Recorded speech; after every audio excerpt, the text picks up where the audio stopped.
তবে ওই রাস্তা গ্রাম থেকে শহরকে জুড়বে, কীর্তনের হরিবাসরের মঞ্চ থেকে যে রাস্তা হবে এটা হরিবাসর থেকে সরাসরি ভগবানের চরণ অবধি জুড়ে দেবে।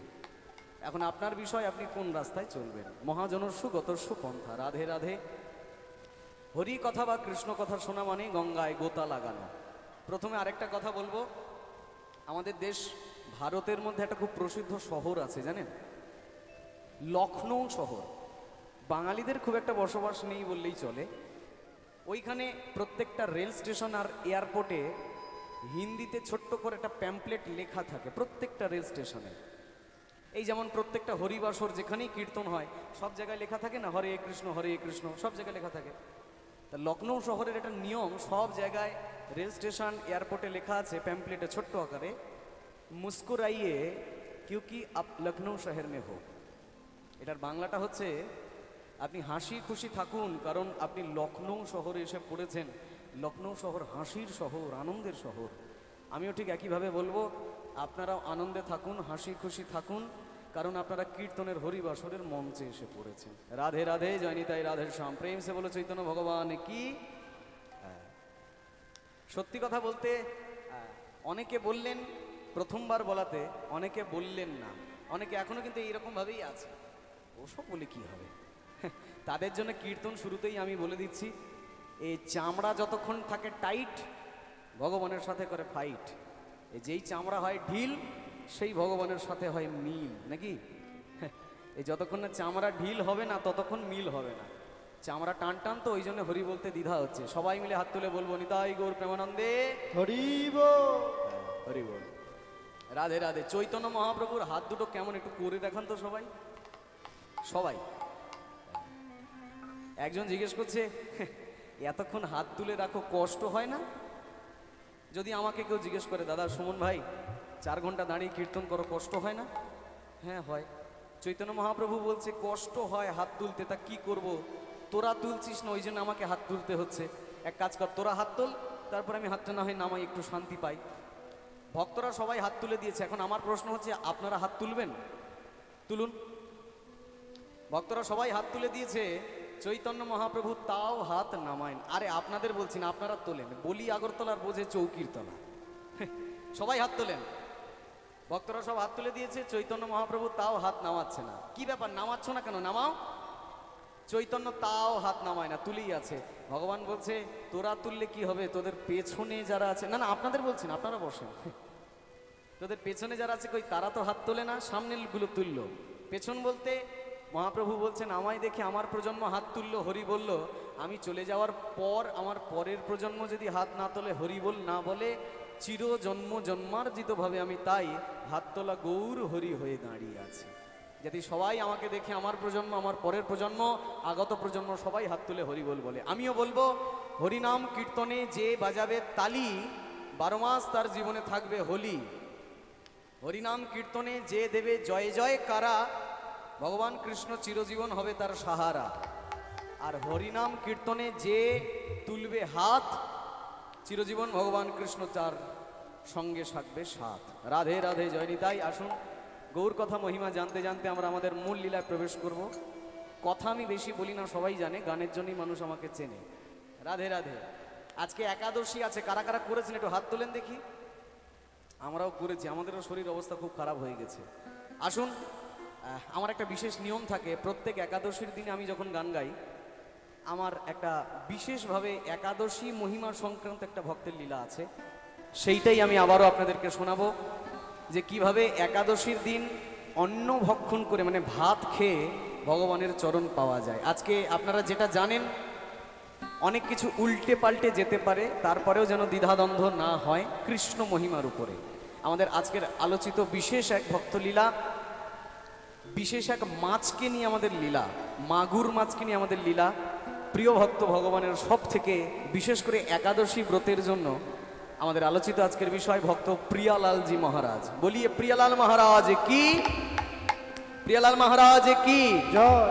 আসুন, একাদশী কি, কেন কেন করবেন, আদৌ করলে কি হবে, না করলে কি হবে, সব এই লীলার মধ্যে থেকে আমরা জানবো। খুব দারুণ একটি বিষয় আলোচনা, ভক্তমাল গ্রন্থ থেকে নেওয়া হয়েছে। লেখক শ্রী শ্রী নাভাজি গোস্বামী বর্ণনা করছেন। বিভিন্ন বিস্তারিত বিষয় আমরা শুনবো, জানবো। তবে তার আগে আসুন আমরা গান গাইতে গাইতে মূল লীলার দিকে এগোবো। প্রেম সে বলো চৈতন্য ভগবান কি জয়। ভজন কর। দাদা রিভাবটা একটু কমিয়ে রাখুন। হ্যাঁ কাকু কমিয়ে রাখুন। গৌর নিতাই ধর দুটি চরণ, হরি নামে উদ্ধার পাবে তোমার মানব জনম। হাতে তালি। ভজন কর গৌর নিতা, ধর দুটি চরণ, হরি নামে উদ্ধার পাবে তোমার মানব জন। ভজন কর গৌর নিতাই ধর দুটি চরণ, হরি নামে উদ্ধার পাবে তোমার মানব জন। ভজন কর সবার মাথার উপরে হাত একটু উঠুক। গৌর নিতা, তালি, তালি, সবাই। হরি নামে উদ্ধার পাবে তোমার মানব জন। হরি নাম ছাড়া কিছু নাই কলি যুগে, সেই হরি পেতে আশ্রয় রাখো শ্রী গুরু পদে। হরি নাম ছাড়া কিছু নাই কলি যুগে, সেই হরি পেতে আশ্রয় রাখো শ্রী গুরু পদে। একটু সবাই মিলে উলুধ্বনি দেন দেখি। সবাই মিলে একটু হাত তুলে বলেন চৈতন্য মহাপ্রভু কি, চৈতন্য মহাপ্রভু কি, চৈতন্য মহাপ্রভু কি। এখনো অনেকের উলুধ্বনি জয়ধ্বনি বেরোচ্ছে না। তোমাদের ব্যাপারটা কি সেই রকম নাকি? এই নতুন বউ বিদেশি মেয়ে গ্রামের ছেলে বিয়ে করে এনেছে এখন। রাধে রাধে বিয়ে করে এনে গ্রামের বাড়িতে তো এরকম হরিনামের উৎসব হচ্ছে। এখন বউকে বলেছে তুমি একটু বসো, অনেকদিন পর গ্রামে এসেছি তো একটু বন্ধুদের সাথে দেখা করে আসি। বিদেশি মেয়ে খুব একটা কিছু বোঝে না। হরি পুজো হচ্ছে, শাশুড়ি মা পূজার জায়গায় বসিয়ে দিয়েছে। বলছে মা তুমি একটু বসো, আমি পাশের বাড়ি থেকে একটু কাঁচা দুধ নিয়ে আসি। এমতো সময় এই যে ব্রাহ্মণ বসে আছে, যদি কিছু চাই তুমি একটু দিও। এই বলে শাশুড়ি চলে গেছে, স্বামীও গেছে বন্ধুদের সাথে দেখা করতে। এমন সময় অনেকক্ষণ পর ব্রাহ্মণ মশাই বলছে মা গো একটু উলুধ্বনি দাও, নাহলে পুজোটা তো শুরু করতে পারছি না। যেই বলেছে উলুধ্বনি দাও, মেয়েটা ভেবেছে বোধহয় খাটের তলায় আছে, ছুটে গিয়ে খাটের তলায় ঢুকেছে। উলু খুঁজতে গেছে। তোমাদের কি উলু খুঁজে আনতে হবে নাকি? হ্যাঁ আছে তো জিভের গোড়ায়। সবাই মিলে বলো নিতাই গৌর প্রেমানন্দে। বাবা রে, এইটা বলাতেও এত প্রেসার দিতে হচ্ছে। হ্যাঁ একবার হরিবল বললে যত পাপ হরে, পাপীর সাধ্য নেই সে তত পাপ করে। একবার যদি সবাই হাত তুলে বলেন নিতাই গৌর প্রেমানন্দে, হরি বল। বেশ, এক বলাতে হচ্ছে না, তার মানে বারবার দিতে হচ্ছে। যাই হোক, পরের বার থেকে যেন আর বারবার না বলতে হয়। আসুন সবাই মিলে আমরা গাই। হরি নাম আনলো ধরায় আমার গৌর নিতাই, নাম ছাড়া কলি যুগে কোন গতি নাই। হরি নাম আনলো আমায় গৌর নিতাই, নাম ছাড়া কলি যুগে আর গতি নাই। এই হরিনাম একবার আমরা হাত তুলছি, এই অবদানটা কার? গৌর নিতাই, গৌর নিতাই, হরি বল। গৌর নিতাই, গৌর নিতাই। আরেকবার সবাই হাত তুলতে পারবেন? এই তো। কে বলেছে কলি যুগে হরি নামের কদর নাই? হরি বলে বাহু তুলে জগৎ মাতায় দুটি ভাই। কে বলেছে কলি যুগে হরি নামের কদর নাই? হরি বলে বাহু তুলে জগৎ মাতায় দুটি ভাই। হরি নামে উদ্ধার হলো পাপী জগাই মাধাই, নামে উদ্ধার হলো লক্ষ হীরা রানী বা। কেউ ভাববেন না হরি বলতে হবে মানে ঘর বাড়ি সংসার সব ছেড়ে সন্ন্যাস নিতে হবে, তা নয়। নিত্যানন্দ মহাপ্রভু সবাইকে বলে গেছেন খাও মৎস্যের ঝোল, শো রমণীর কোল, আর মুখে বলো হরি বল। এইটা বলার পরে আপনারা ভাববেন ওরে বাবা কত বড় মহাপুরুষ, সত্যি মহাপুরুষ, কিন্তু জীবনে 2বার বিয়ে করেছে। তার ছোট ভাই চৈতন্য মহাপ্রভু, সেও জীবনে 2বার বিয়ে করেছে। সবাই জানেন, প্রথম বিয়ে লক্ষ্মীপ্রিয়া সর্পদংশনে মারা গেল, দ্বিতীয় বিয়ে মা জোর করে করালো। কেন? ছেলে যদি অতিরিক্ত কৃষ্ণ ভক্ত হয়ে যায়, মায়ের একটা টেনশন জন্মে যায়। অন্যের ছেলে সাধু হলে করে অভিনন্দন, আর নিজের বেটা সাধু হলে করে শুধু ক্রন্দন। ছেলে হোক চোরচোরটা চরিত্রহীন, তবুও থাকুক ঘরে, মদ মাংসের নেশা ছেড়ে কেন যাবে দূরে? করলো না হয় ফুর্তি, বয়স এখন উঠতি, তবুও চলবে না হরি ভক্তি। যদি হয় গৃহত্যাগী, ভক্তি মোক্ষ সিদ্ধিত্ব অর্জনে সেই সে দুর্ভাগী। মায়ের টেনশন হয়ে গেল, বাবা মারা গেছে আর আমিও মারা গেলে আমার মুখাগ্নিটা করবে কে? চৈতন্য যদি এইরকম হরি নামে পাগল হয়, তাই জোর করে সনাতনের মেয়ে বিষ্ণুপ্রিয়ার সাথে বিয়ে করিয়ে দিলেন। রাধে রাধে। ছেলে যখন বিয়ে করতে যায়, মায়ের পায়ে প্রণাম করে একটা কথা বলে। কি বলে? দাসী আনতে যাচ্ছি। এখানকার ছেলেরা বলে? ভালো ছেলে সবাই বলে। মুখে বলে দাসী আনতে যাচ্ছি, আর মনে মনে বলে তোমায় দাসী বানাবো, সেই ব্যবস্থা করতে যাচ্ছি। ঠিক নাকি? চৈতন্য মহাপ্রভু বললেন, বিয়ে করতে পাঠাচ্ছ? এতদিন কেঁদেছিলাম নদিয়াবাসীর জন্য, বিয়ে করার পর কাঁদবো পুরো জগৎবাসীর জন্য। কথার কি মানে মা তো বুঝলেন না, বললেন যা বাবা আগে বিয়েটা করে আয়। চৈতন্য মহাপ্রভু বিষ্ণুপ্রিয়াকে বিয়ে করে আসলেন। ফুল দিয়ে বিছানা সাজানো হয়েছে, মানে ফুল সজ্জা, বিছানার ওপর বিষ্ণুপ্রিয়া বসে আছে। চৈতন্য মহাপ্রভু বিষ্ণুপ্রিয়াকে গিয়ে বলছে, আচ্ছা প্রিয়া, আজকে আমাদের কি বলো তো? প্রিয়া বলছে ফুল সজ্জা। ও আচ্ছা আচ্ছা, একটা প্রশ্ন করব, বলো। আচ্ছা, মানুষ যখন ফুলের উপর ঘুমায় তখন তাকে কি বলে? ও মায়েরা, ফুল সজ্জা। ফুল যখন মানুষের উপর ঘুমায় তখন তাকে কি বলে? মৃত্যু সজ্জা। প্রিয়া, তুমি কোনটা চাও? ফুলের উপর ঘুমাও এটা চাও, না ফুল তোমার উপর ঘুমাক এটা চাও? বিষ্ণুপ্রিয়া বলছে, আমি ফুলের উপর ঘুমাই এটাও চাই না, ফুল আমার উপর ঘুমাক এটাও চাই না, আমি চাই এই ফুলটা মালা হয়ে সারা জীবন তোমার গলায় থেকে যায়। এহেন প্রেমের বাণী দিয়েও বিষ্ণুপ্রিয়া নিমাইকে ঘরে ধরে রাখতে পারেনি। কেন? একটাই কারণ, ঘরের ছেলের চোখে দেখেছি বিশ্ব প্রেমের ছায়া, বাঙালির হিয়া অমিয় মথিয়া নিমাই ধরেছে কায়া। কথা দিয়ে এসছিলেন রাম আদি অবতারে, এবে নানা অস্ত্র ধরে অসুরের করেছি সংহার, এবে অস্ত্র না ধরিব কারো প্রাণে না মারিব, হরি নাম দিয়া চিত্ত শুদ্ধি করাবো সবাকার। যারে দেখে তারে কহে দন্ত্রে তিন ধরি, একবার হাত তুললে হরিবল বললেই উদ্ধার।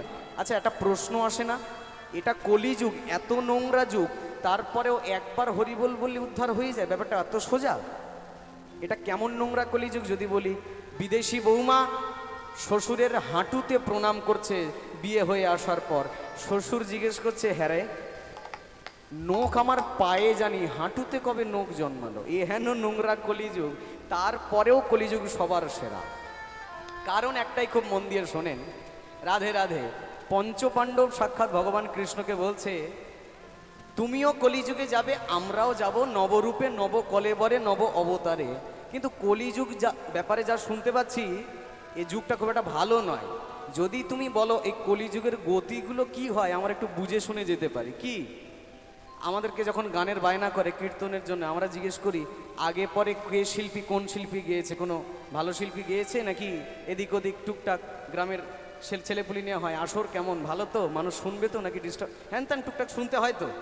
একটা জায়গায় গান করতে গেলে তো ব্যাপারটা সেই রকম।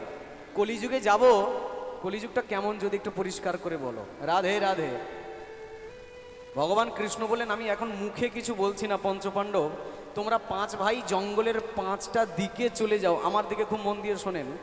সেখানে যা দেখবে আমার এসে বলবে, আমি সেখান থেকেই বলবো কলিযুগের গতিগুলো কি। এখন আপনারা জানবেন কলিযুগের গতিগুলো কি, একটু মন দিয়ে শুনে নেন। রাধে রাধে। পঞ্চপাণ্ডব যুধিষ্ঠির, ভীম, অর্জুন, নকুল, সহদেব। প্রথম ছেলে যুধিষ্ঠির জঙ্গলের এক প্রান্তে যখন এগিয়ে যাচ্ছে, অদ্ভুত একটা দৃশ্য দেখছে। বিশাল এক ধান জমির ক্ষেত রয়েছে। কি রয়েছে? একটা ধান জমির ক্ষেত, চতুর্দিক দিয়ে বেড়া দেওয়া আছে, যাতে কোনো প্রাণী সেই ধানের মধ্যে মুখ না দেয়, খাবার যাতে মুড়িয়ে না খায়। অবাক দৃশ্য যুধিষ্ঠির দেখছে, যে বেড়া ক্ষেতের ফসল রক্ষা করে, সেই বেড়াই ক্ষেতের ফসলগুলো চিবিয়ে চিবিয়ে খাচ্ছে। যুধিষ্ঠির গিয়ে ভগবান কৃষ্ণকে জিজ্ঞেস করে, পার্থ এর মানে কি বুঝলাম না। কৃষ্ণ বলছে, কলিযুগের গতি জানতে চেয়েছিলে না, এটা কলিযুগের প্রথম গতি। কি? যে রক্ষক সেই ভক্ষক। বলো নিতাই গৌর প্রেমানন্দে। এটা কলিযুগের প্রথম গতি। রাধে রাধে। দ্বিতীয় গতি কি? যুধিষ্ঠির ভীম আরো এক অদ্ভুত দৃশ্য দর্শন করছে। কি? এক জল ভর্তি কলসি, কানায় কানায় জল ভরা, পাশেই রয়েছে 5খানা গ্লাস। কানায় কানায় কলসি ভরা জল থেকে 5টা গ্লাসে কানায় কানায় জল ভরা হলো, কলসিতে আর বিন্দু মাত্র জল নেই। ঘটনা কি? এইবার ফিরে যখন 5টা গ্লাস থেকে কলসিতে উল্টে জল ঢালা হচ্ছে, দেখছে কলসির তলাটা পর্যন্ত ভরছে না, অথচ জল কিন্তু এক বিন্দু বাইরে ফেলা হয়নি। যেমন কানায় ভরা কলসি, 5টা গ্লাস ভরে দিল, 5টা ভরা গ্লাস কলসির তলা ভরতে পারছে না। ভীম গিয়ে ভগবানকে জিজ্ঞেস করলেন, পার্থ এর মানে তো বুঝলাম না। ভগবান বললেন, এটা কলিযুগের দ্বিতীয় গতি। কি? রাধে রাধে। খুব আমার দিকে মন দিয়ে শোনেন। মনে করো আগেকার সময় একজন বাবা মা 5-6 জন সন্তানকে জন্ম দিয়ে মানুষের মতো মানুষ করত, বড় করত সেবা শুশ্রূষা দিয়ে। সেই 5-6 জন ছেলে পুলে মিলে কলিযুগে এসে একজন বাবা মায়ের দেখভাল ঠিক ঠিক মতো করতে পারবে না, তাদেরকে ঠিক ঠিক সেবা করতে পারবে না, খেতেও দেবে না, নিজে থাকবে 4তলা বিল্ডিংয়ে আর বাপ মাকে রাখবে ওই কুঁড়ে বাড়ি চিলে কোঠার বাড়িতে। এটা কলিযুগের দ্বিতীয় গতি। মানে ভরা কলসি হচ্ছে বাবা মা, আর 5টা গ্লাস হচ্ছে তার সন্তানাদি। 5টা গ্লাসকে কলসি ভরে দিল, কিন্তু 5টা গ্লাস কলসিকে ভরতে পারছে না। বাবা মা ছেলেপুলেকে সেবা দিয়ে ভরিয়ে রাখবে, কিন্তু কলিযুগের ছেলেমেয়েরা বাবা মাকে সেবা করবে না। এটা আগের থেকেই লেখা আছে। আপনি এই সময় এসে কাঁদলে কি হবে? ছেলে ভাত দেয় না, বউ ভাত দেয় না, বললে কি হবে? আগের থেকে শুরু হয়ে গেছে। কপালের পর ঘড়ি ঘুরছে ঘর ঘর করে, কিচ্ছু করার নাই। তৃতীয় গতি, খুব মন দিয়ে শোনেন। তৃতীয় পাণ্ডব অর্জুন জঙ্গলের প্রান্তে গিয়ে কি দেখছে? এক গাভী গোমাতা একটা বাছুরকে জন্ম দিয়েছে, আর জন্ম দেওয়া মাত্র গোমাতা বাছুরের শরীরটা জিভ দিয়ে চাটছে। অর্জুন অবাক হয়ে গেছে, ব্যাপারটা কি? চাটে মানুষ, মানে গাভী বাছুরের শরীর চাটে, তাই বলি এত লক্ষ্যই করছে না। অর্জুন গিয়ে কৃষ্ণের কাছে জিজ্ঞেস করলো, পার্থ এর মানেটা কি একটু বলবে? কৃষ্ণ বললে, বুঝলে না, এটা কলিযুগের তৃতীয় দুর্গতি। গতি না, দুর্গতি। কি? এটা আগের যে গতিটা দেখলে ওটা কলিযুগের ছেলেপুলের গতি, 3 নম্বর গতি। এটা কলিযুগের বাবা মায়ের গতি। গোমাতা বাছুরের শরীর চাটছে, মানে এটা কি? কলিযুগের বাবা মা কেমন হবে জানেন তো? হ্যাঁ, অন্যের ছেলে ভুল করলে তাকে বড় বড় শাস্তি দেবে, আর নিজের বেটা ভুল করলে ঘরে ঢোকাবে।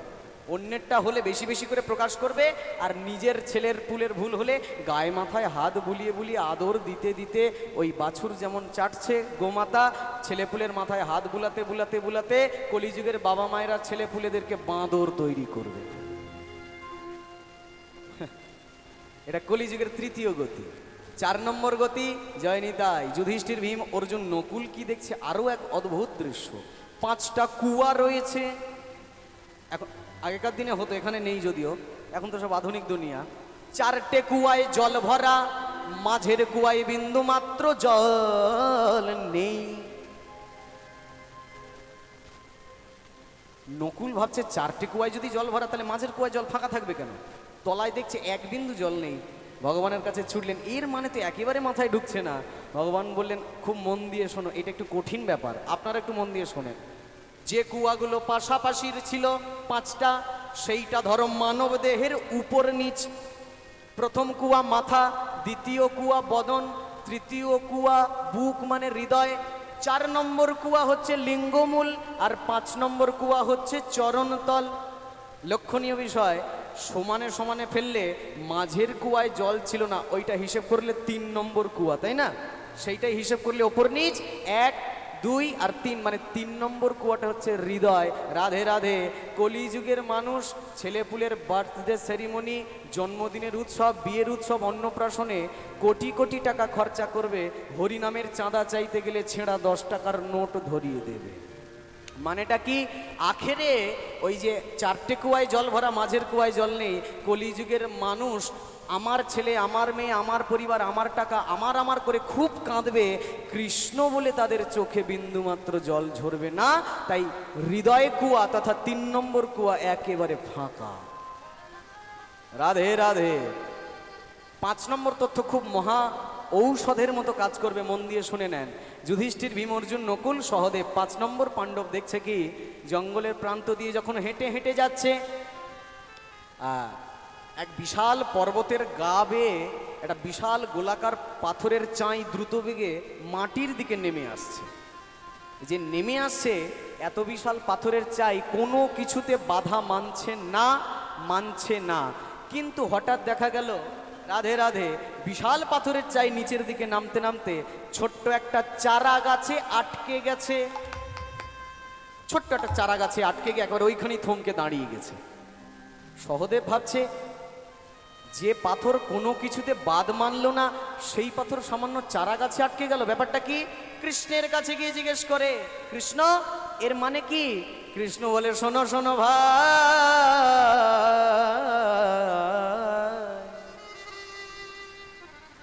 আগের যে 4টে ঘটনা দেখলে এগুলো কলিযুগের দুর্গতি,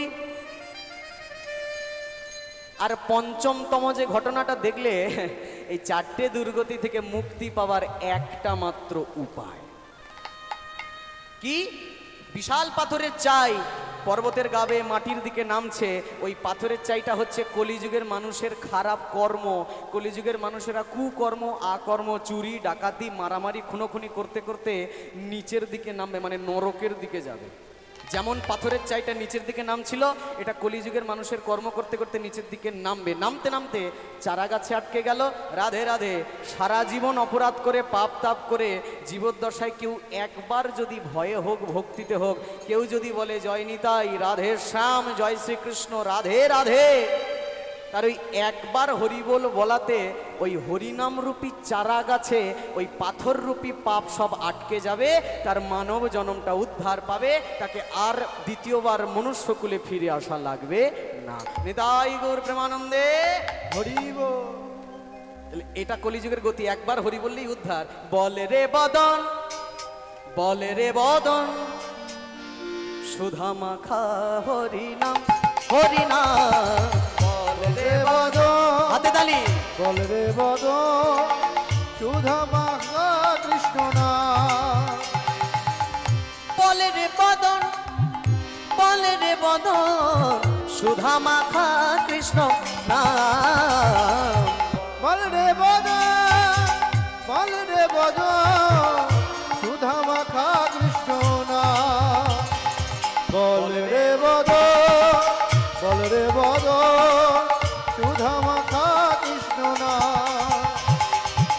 আচ্ছা বলতে তো বলছি, কিন্তু বলবেনটা কি করে?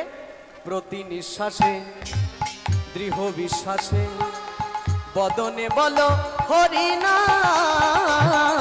প্রতি নিঃশ্বাসে, দৃঢ় বিশ্বাসে, বল রে মধুমাখা নাম। আরেকটা উপায় আছে, কথা বলিতে, পথ চলিতে, বদনে বলো হরিনাম। কথা বলিতে, পথ চলিতে, বদনে বলো হরিনাম। এই নবদ্বীপের মাঝে গোপীরা নব সাজে, এই নবদ্বীপের মাঝে গোপীরা নব সাজে, শ্রীচরণে সপে দিল প্রাণ। সবার একটু হাত উপরে উঠুক দেখি। বদন ভরে গাও রে মন, হরে কৃষ্ণ নাম। বদন ভরে গাও রে মন, হরে কৃষ্ণ নাম। এই নবদ্বীপের মাঝে গোপীরা নব সাজে, এই নবদ্বীপের মাঝে গোপীরা নব সাজে, শ্রীচরণে সপে দিল প্রাণ। বদন ভরে গাও রে মন, হরে কৃষ্ণ নাম। বদন ভরে গাও রে মন, হরে কৃষ্ণ নাম। কথা বলিতে, পথ চলিতে, বদনে বলো হরিনাম। কথা বল। সবাই একটু হাত তুলে বলুন তো, হরি বল, হরি বল। এখন এত প্রসাদ দিয়ে দিও, এখনো অনেকের হাত এখনো উঠছে না। আমি চাইবো আমি যখন গান করতে এসেছি যতজন আমার যদ্দূর চোখ যাচ্ছে সবাই যেন হাত তোলেন, এটা আমি চাইবো। ঠিক তো নাকি? আমার চাওয়াটা কি কোনো গন্ডগোল আছে, ভেজাল আছে? হ্যাঁ, সেই ব্যাপারটা কিরম বলেন তো। এক ছেলে, হ্যাঁ হরি বল, সংসারের জ্বালায় রাতের বেলা রেল লাইনে গলায় দড়ি দিতে গেছে, রেল লাইনে গলায় দড়ি দেবে। হ্যাঁ, এবার রাতের বেলা তো সঙ্গে একটা হেরিকেন নিয়ে গেছে, ও নাকি মরবে।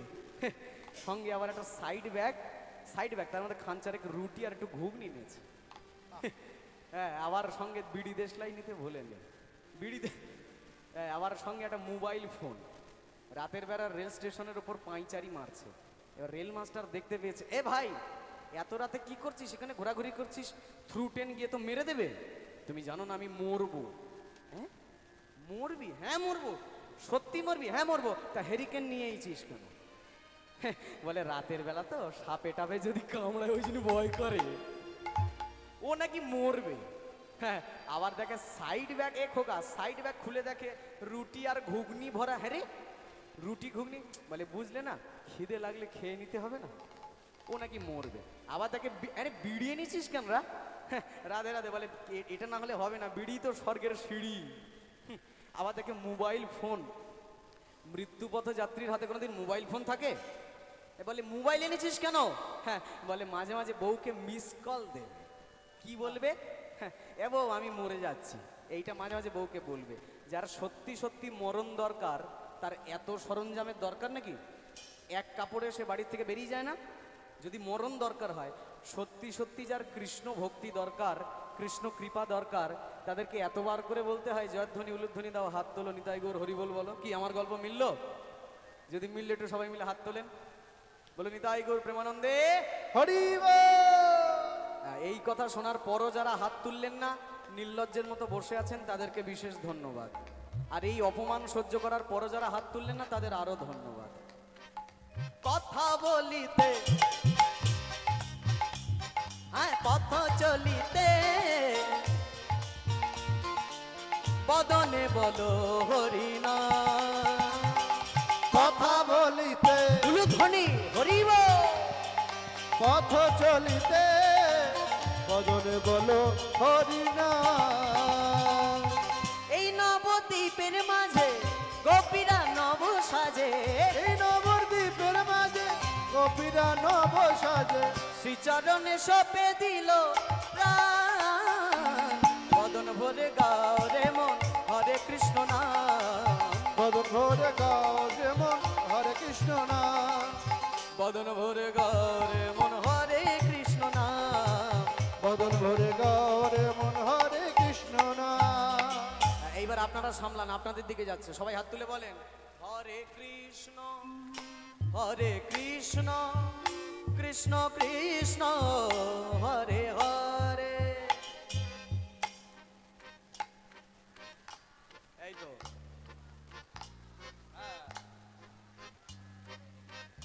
হরে কৃষ্ণ মাসিমা হাত তালিটা একটু মুড়ি ভাজার মতো হয়ে যাচ্ছে, একটু তালে তালে হোক। হ্যাঁ, হরে রাম রাম রাম, বা হরে কৃষ্ণ। যতদূর কান যাচ্ছে পেছন থেকে সবাই মিলে হাত তুলে বলুন বদন ভরে গাও রে মন হরে কৃষ্ণ নাম, বদন ভরে গাও রে মন হরে কৃষ্ণ নাম, হরে কৃষ্ণ।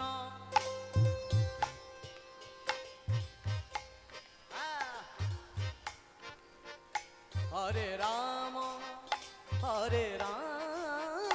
রাম রাম উলুধ্বনি, হরে কৃষ্ণ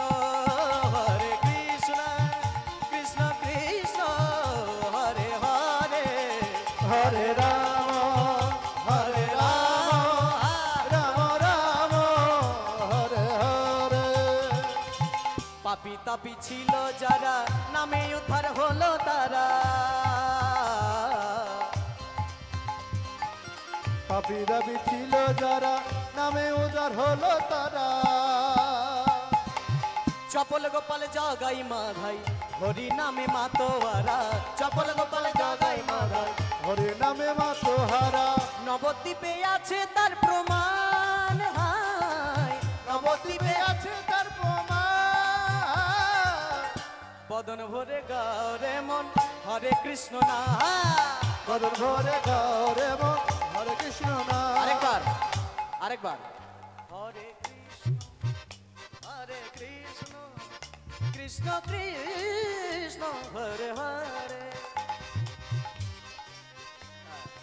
পেছনের মায়েরা যারা দাঁড়িয়ে আছেন বসে আছেন সবাই একটু হাত তোলেন সবাই। হরে কৃষ্ণ কৃষ্ণ কৃষ্ণ হরে হরে। হরে রাম রাম রাম হরে হরে। বদন ভরে গাও রে মন হরে কৃষ্ণ নাম। বদন ভরে গৌরে মন হরে কৃষ্ণ নাম। বদন ভরে গাও রে মন হরে কৃষ্ণ নাম। বদন ভরে গৌরে মন হরে কৃষ্ণ নাম। বদন ভরে গাও রে মন হরে কৃষ্ণ নাম। নিতাই গৌর প্রেমানন্দে। আসুন, ভক্ত প্রিয়ালাল আমাদের আজকের দিব্য জীবন চরিত্র কথা খুব আনন্দের একটি লীলা। বোঝার অনেক কিছু আছে, জানার অনেক কিছু আছে। আসুন মূল লীলার দিকে আমরা অগ্রসর হই। আর কেউ যেন একটু নরণচরণ করেন না, একটু মন দিয়ে শোনেন। কীর্তন শোনা মানে অর্জুনের লক্ষ্য ভেদ করা। রাধে রাধে। পুরাকালে একজন চোর ছিল, চুরি করত, নাম ছিল মুর্তজা। কি নাম? মুর্তজা। রাধে রাধে। তবে হ্যাঁ, চোর হলেও বা কি, তারও তো একটা মনুষ্যত্ব আছে। চুরি করে লোকের ঘরে ঘরে গ্রামে গ্রামে ঘুরে ঘুরে, কিন্তু সেই চুরির অর্থ দিয়ে পরের দিন সকালবেলা যে খেতে পায় না তার মুখে অন্ন তুলে দেয়, যার গায়ে কাপড় নেই কাপড় তুলে দেয়, যার থাকার বাসা বাড়ি নেই চেষ্টা করে বাড়ি বানিয়ে দেওয়া, চুরির অর্থ দিয়ে। দেখুন, জগতে যার যেটা লক্ষ্য সে তো সেই কাজ করবে নাকি? চোরের কাজ চুরি করা, ঠিক? আচ্ছা, একটা পতিতা বা যে দেহ ব্যবসা করে তার লক্ষ্য কি? পুরো পুরুষ জাতি সব কামুক হয়ে যাক, তাহলে আমার রোজগারটা ভালো হবে। একটা চোর, তার লক্ষ্য কি? পুরো মানব জাতি সব বড়লোক হয়ে যাক, তাহলে আমি বাড়ি বাড়ি চুরি করে বেড়াতে পারবো। হ্যাঁ, আসলে কিন্তু চোরই আমাদের প্রকৃত বন্ধু, কারণ এই বেটাই মন থেকে চায় যে সবাই আমরা বড়লোক হয়ে যাই, আর কিন্তু কেউ চায় না। রাধে রাধে। একটা রাজা কি চায়? তার প্রজারা সব ভীতু হয়ে থাক, নাকি? একটা বিদ্বান কি চায়? এলাকার মানুষ সব মূর্খ হয়ে থাক, তবেই তো তার কারসাজি চলবে। রাধে রাধে।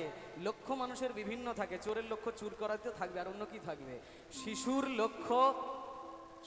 লক্ষ্য দেখি মাতৃদুগ্ধ পানে, আর মাতালের লক্ষ্য দেখি মদেরই দোকানে।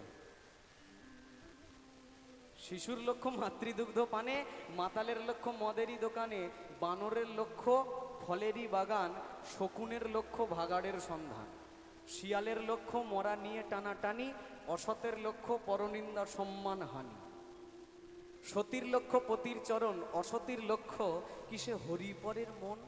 এই যুগেতে ভ্রমিতে ভ্রমিতে যেই দিকেতে যাই, ভিন্ন ভিন্ন লক্ষ্যের মানুষ দেখিবারে পাই। কারুর লক্ষ্য উচ্চ, কারুর নিচ্চ, কারুর অতি ঘৃণ্য, কেউ বা প্রশংসার পাত্র, কেউ বা ধন্য ধন্য।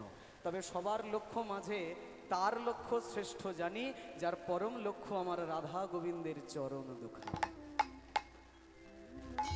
কথা সত্য কি? যোগীর চিন্তা জগন্নাথ, ফকিরের চিন্তা মক্কা, আর ধনির চিন্তা ধন, তার ৯৯ ধাক্কা। যে যোগী হবে, ভিখারি ভিক্ষে করবে, সারা জীবন ভিক্ষে করে ভাববে একবার আমাকে জগন্নাথ দর্শন করতেই হবে। আর যে ফকির, ইসলামী ফকির হবে, সে ভাববে সারা জীবন ভিক্ষে করে আমাকে একবার মক্কা মদিনায় হজ করতে যেতেই হবে। আর যার লক্ষ্য খালি টাকা টাকা টাকা, তার যতই রোজগার হয় তার ৯৯ কোনোদিন ১০০ হয় না। হ্যাঁ, যোগীর চিন্তা জগন্নাথ, ফকিরের চিন্তা মক্কা, ধনির চিন্তা ধন, তার ৯৯ ধাক্কা। সারা জীবন টাকা টাকা করলে কোনোদিন সেটা ১০০ হবে না, ৯৯তেই আটকে থাকবে। চোরের লক্ষ্য চুরি করা, চুরি করছেন মুর্তজা ইতিউতি গ্রামে ঘুরে ঘুরে। রাধে রাধে। কিন্তু উদ্দেশ্য তার খারাপ নয়। উদ্দেশ্য কি? মানুষের সেবা করা, গরিব দুঃখীদের সেবা করা। খুব মন দিয়ে শোনেন। আজকে আমরা একই সঙ্গে জানবো বৈষ্ণব সেবার কি ফল, আর বৈষ্ণব সেবা অপরাধের কি ফল। আমরা তো সবাই এখানে বৈষ্ণব কেউ হয়ে বসেছি, কেউ হওয়ার জন্য বসেছি, আর কেউ হব বলে চেষ্টায় আছি, নাকি? বৈষ্ণব সেবা করলে কি হবে, আর বৈষ্ণব সেবা অপরাধেই বা কি হবে, দুটো একসঙ্গে আমরা জানবো। রাধে রাধে। ইতিউতি চুরি করে, কিন্তু বৈষ্ণব সেবা ভান্ডারা করায়, লোকজনকে খেতে দেয়। আর মূল বিষয়টা কি, এত গরিব দুঃখী খায় তার অর্থে, আর মাঝে মাঝে সেই ভোজনের মধ্যে দুই একজন বৈষ্ণব পড়ে যায়। সাধারণ মানুষ খায়, তার মধ্যে দুই একজন বৈষ্ণব, গলায় মালা, কপালে তিলক ইত্যাদি বৈষ্ণব পড়ে যায়। আর বৈষ্ণব খেয়ে ওই মুর্তজাকে, মানে চোরকে আশীর্বাদ করে তার কল্যাণ হোক, এইটা বৈষ্ণব কৃপা হয়ে গেল। কিন্তু ঘটনাটা কি, মুর্তজা চুরি করে ইতিউতি, গ্রামের লোকজনও জেনে গেছে চুরি করে বটে, কিন্তু এর উদ্দেশ্য খারাপ নয়। রাধে রাধে। কি, শাল গাছে আর চন্দন গাছে দেখো কিছু পার্থক্য আছে। একই মাটিতে জন্ম বটে, কর্ম কিন্তু দুই রকম। কর্ম তোমার ভালো হলে ভাগ্য তোমার দাসী, হৃদয় তোমার প্রেম থাকলে ঘরেই গয় আকাশ। ঠিক তো নাকি?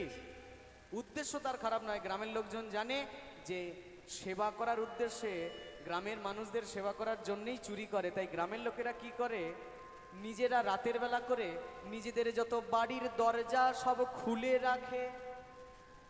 কেন?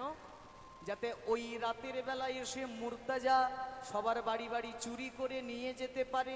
এটা কেন? আসতে, কোনো চোরের জন্য আপনি নিজের বাড়ির দরজা খুলে রাখবেন কোনোদিন? উল্টে আপনি যদি তাকে, সে যদি আপনার হাতে ধরা পড়ে, আপনি তাকে পিটাবেন নাকি? চোরের জন্য দরজা খুলে রাখছে। হরি বল। কেন জানেন? গ্রামের লোকজন সবাই জানে আমরা তো বৈষ্ণব সেবা জীবদ্দশায় কোনোদিন করতে পারি নাই। এই মুর্তজা যে আমাদের বাড়ি বাড়িতে চুরি করে, কিন্তু চুরির অর্থ খারাপ কাজে লাগায় না, গরিব দুঃখীদের সেবা করে। আর তার মধ্যে দুই একজন বৈষ্ণবও পড়ে। আমাদের বাড়ির অর্থ যদি চুরি করে, সেই অর্থ যদি বৈষ্ণবের সেবায় লাগে, আমরা তো নিজেরা সেবায় লাগতে পারি না। আমরা প্রত্যক্ষভাবে না হোক পরোক্ষভাবে আমরা বৈষ্ণব সেবায় লেগে যাব। হরি বল। কৃষ্ণ সেবা লেগে যাব, আমরা বৈষ্ণব সেবা করিতে পারব। আহা, এর নাম কি? সাধু সঙ্গ। সাধু সঙ্গ।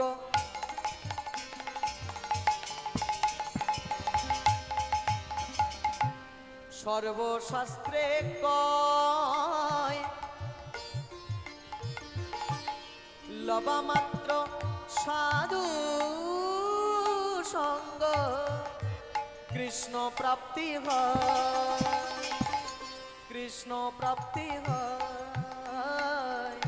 কৃষ্ণ প্রাপ্তি হয়। এলাকার লোকজনেরা বাড়ির দরজাগুলো সব খুলে রাখে, যাতে মুর্তজা সে চুরি করতে পারে। মুর্তজার এটা চোখে লেগে গেল। আস্তে আমার দিকে দেখেন, এরা এত ভালো মানুষ, বাড়ির দরজা খুলে রাখেন। না না, এদের বাড়ি চুরি করব না। পাশের গ্রামে যাই, দেখি যারা একটু অন্যায়ভাবে অর্থ রোজগার করে, তাদের বাড়ি চুরি করে তাদের অর্থগুলো এই গরিব দুঃখীদের সেবায় লাগাবো। এই ভেবে মুর্তজা, খুব মন দিয়ে শোনেন, আমার দিকে দেখেন, পরের দিন পাশের রাজ্যে গেল চুরি করার উদ্দেশ্যে। রাধে রাধে। যে রাজ্যে গেল সেই রাজ্যের রাজা, তার নাম আবার চন্দ্রদত্ত। কি নাম? চন্দ্রদত্ত। খুব মন দিয়ে শোনেন, বিশাল রাজ্য। কিন্তু ঘটনা একটা ঘটে গেল ওই দিনকেই। যেদিন পাশের রাজ্যে গেল, ওই রাজ্যের রাজা চন্দ্রদত্তের একমাত্র কন্যা মনমোহিনী মারা গেল। আমার দিকে দেখেন সবাই, আমার দিকে দেখেন। এই যে এই যে এই যে, আরে আমার দিক কীর্তন গান, ওই দিক তাকান কেন? আমার দিক দেখেন। তাও গল্প করে যাচ্ছে। হরি বল। মন দিয়ে শোনেন, আমাদের বাঙালি সনাতনী পরম্পরায় একটা নিয়ম রীতি রেওয়াজ আছে। মানুষ মরলে কি করে? পোড়ায়। দেহ পুড়িয়ে দেয়, ছারখার হয়ে যাবে দেহ। রাধে রাধে। কিন্তু কোনো কুমারী কন্যা তো, চন্দ্রদত্তের একমাত্র মেয়ে মনমোহিনী কুমারী মেয়ে। কুমারী মেয়ের দেহে দাহ করতে নাই, মাটি দিতে হয়। খুব মন দিয়ে শোনেন। রাধে রাধে। রাজামশাই মনে মনে ভাবলেন, আমার একমাত্র কুমারী কন্যা মারা গেছে, কি করব? এমন এক অন্ত্যেষ্টিক্রিয়া করব, যেটা পুরো রাজ্যের লোক মনে রাখে চিরজীবন, ইতিহাসের পাতায় যেটা লেখা থাকে। রাধে রাধে। মানুষ মারা গেলে দেহের সব সোনা দানা অলংকার খুলে নেয় না, সারা শরীরে সব অলংকার শূন্য, শরীরের উপর খালি একটা সাদা থান ফেলে দেয়। এটাই তো শেষ কাপড়।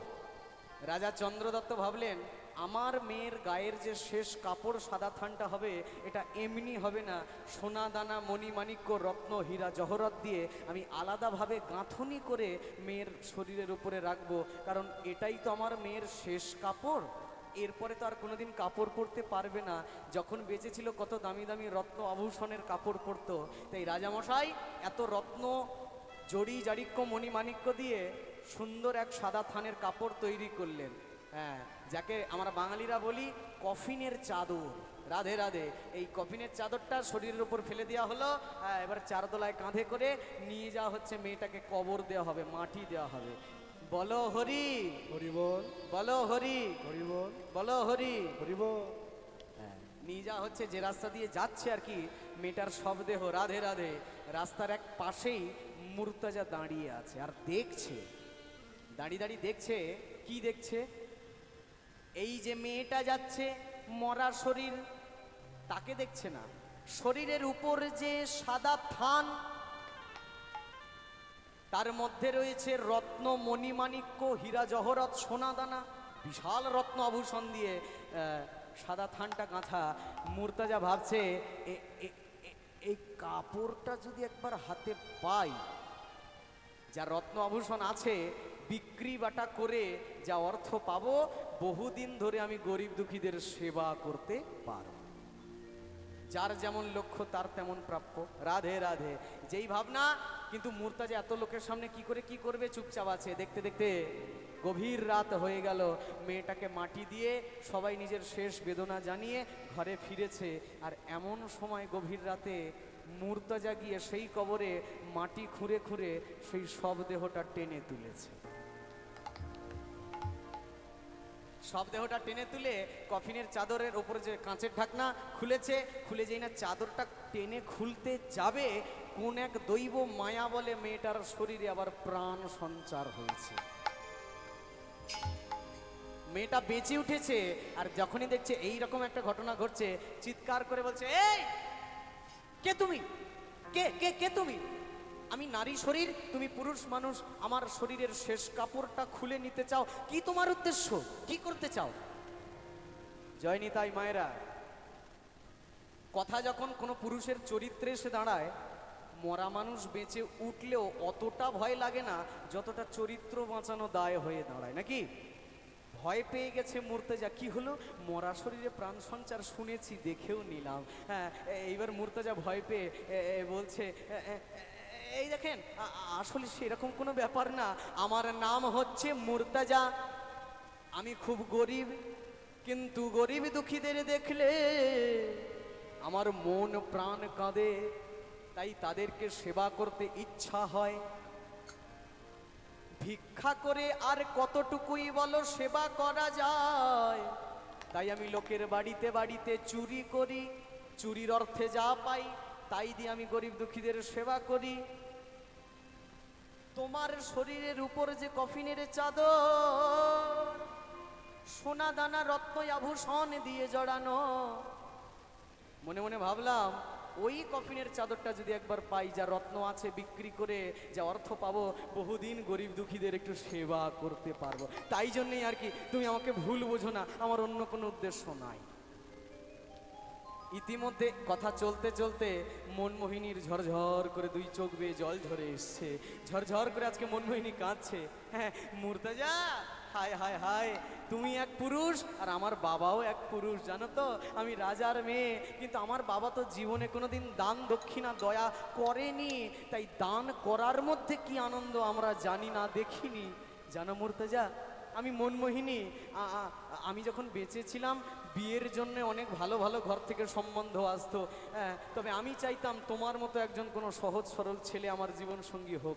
লক্ষ্য করো, আজকে তোমায় দেখে, তোমার চরিত্র স্বভাব দেখে আমার খুব ভালো লেগেছে, ভালোবেসে ফেলেছি। কিন্তু দেখো, যখন তোমায় আমার ভালো লেগেছে, আমি কবরে শুয়ে আছি, আর কিছুক্ষণ পরে আবার আমার দেহ থেকে প্রাণ পাখিটা বেরিয়ে যাবে।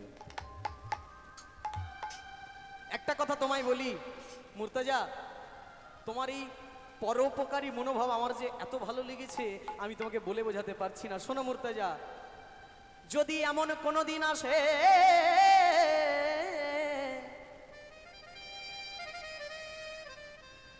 যেইভাবে তুমি দান করো গরিব দুঃখীকে, আমিও একদিন আসবো ফিরে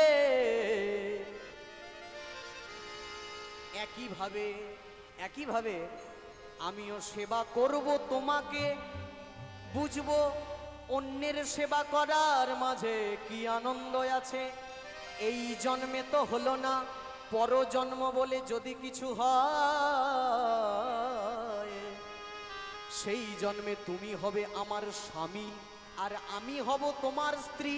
আমাদের আবার দেখা হবে সেই জন্মে ঠিক তোমারই মতো, আমি তোমাকে সেবা করব। নিতাই গৌর প্রেমানন্দে হরি বল।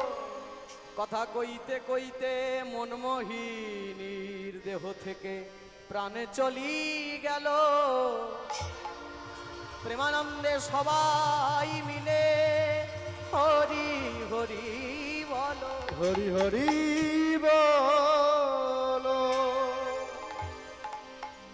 ইতিমধ্যে শুনতে শুনতে মুর্তজারও চোখে জল চলে এসছে। হায় রে হায়, আমার মতো চোরকে কেউ ভালোবাসতে পারে, আমার মতো ডাকাতকে কেউ ভালোবাসতে পারে, আমার জানা ছিল না। কবে এই সেই দিন কি কোনোদিন আসবে জানি না, আদৌ আমার জীবনের সেই দিন আসবে কি না। এইবারে মুস্তাফা মুর্তজা গেল ঘরে। এইবার আমার দিকে সবাই দেখেন, মনে পড়ে বারে বারে। কার কার বাড়িতে গোপাল ঠাকুর আছে একটু হাত তোলেন। কার কার বাড়ি আছে? সবার বাড়ি আছে কম বেশি। গোপালকে কয়বার সেবা দিতে হয়? কম করে 5 বার, কম করে 5 বার। ওই ছোট ছোট থালার মধ্যে নকল দানা দিয়ে একটু সেবা দিতে হয়। দেন তো কম বেশি? দেন না? নকল দানা দেন না? কেউ দেয় না? এখন সব বড় লোক হয়ে গেছে, এখন কি দেয়? শুধু জল দেয়। রাধে রাধে। গোপালকে 5 বার সেবা দিতে হয়। রাধে রাধে। সেবা দিতে দিতে যদি সেবাটা বন্ধ হয়ে যায় কি হয়? গোপাল সেবা অপরাধ লেগে যায়, যায় কি না?